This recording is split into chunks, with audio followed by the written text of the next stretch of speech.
Maithili express की शानदार प्रस्तुति। Mix by Rahul Sharma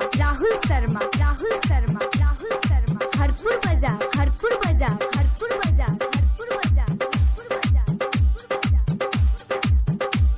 I don't ever slow up, no I don't take shit. I got no love for the fakeness. If you wanna play tough and wanna hate this, I'll always show up.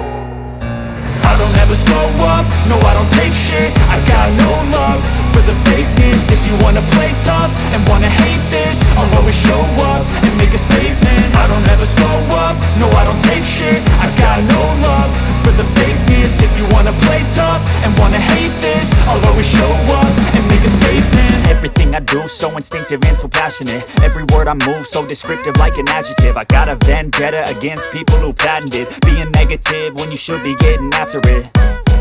I got facts over tracks, this and that. Spitting slow, spitting fast. I could roast, I could gas. Think I'm okay at last, but I don't know if that can erase all the past. And the pettiness, a reflection of the emptiness. Hilarious, you think you're worth my time, you're delirious. Mysterious, because you hide behind a fake exterior. Inferior, you know I'll always be a bit superior. Get off of me, this ain't no humble brag. I want you to hear words, you can say them back. I want you to feel free from the chains at last, and to believe in what you got, it was built to last, yeah.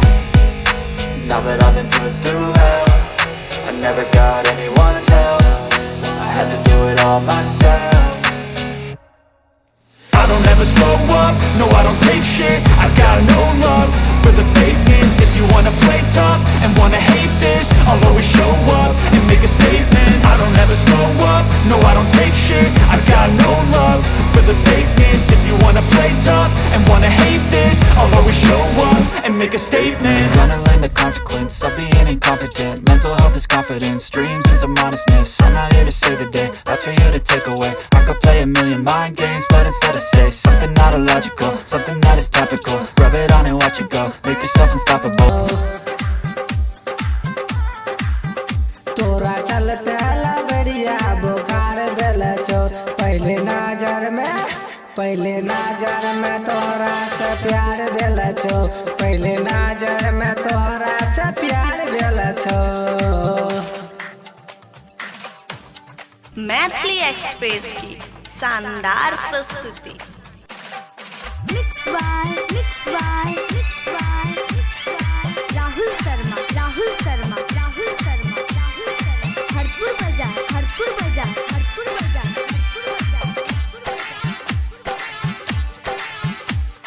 Writer साहिल के दिल में बसल छी, संतोष सौरभ के मन में धसल छी।